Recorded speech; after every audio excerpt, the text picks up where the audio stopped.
ni spika mar od bura ma Nairobi Ken Okeyo ng'ado bura ni riwruok mar Azimio la Umoja kweth mar MCAs mathoth e od bura ma kaunti ma Nairobi ka.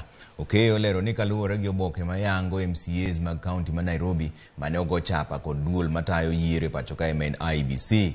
MCAs motenore kod Azimio gin 67 ka ipimo gi 53 mag kweth mar Kenya Kwanza, gino manyiso ni gin e kweth mathoth. Wacho ni magi e kinde ma yawo chenro mag od bura no mane otelne gi gavana ma Nairobi Johnson Sakaja. Duond bura mar UDA ne ondiko ne spika ka wacho ni Kenya Kwanza e kweth mathoth e od bura mar kaunti no ma ok Azimio la Umoja.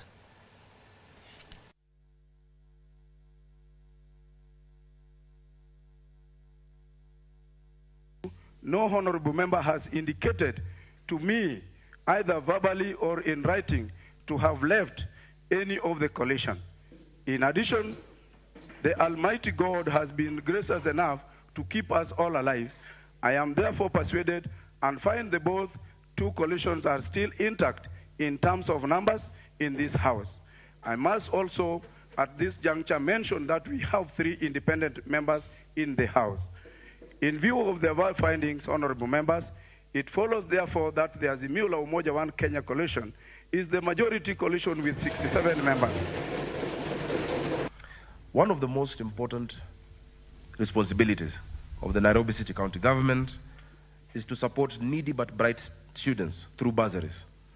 Over the years, the bursaries have put thousands of children through school and have given them a better chance at life.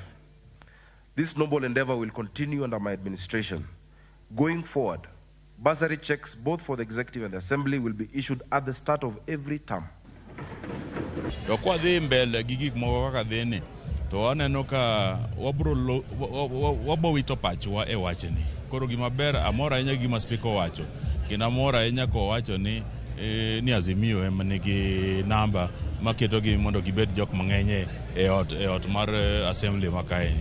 Koro aparo ni en gima ber ahinya. Mheshimiwa Munuvi kama nyalo yudo basari mondo pile ka tam chakre wanyalo chiwo basari wanyalo konyo jopiny kabisa nikech yeo wachoga the future of tomorrow depends on how we grow our kids today. To education and first priority in anything. Koro kanyo aneno timo gima ber kabisa.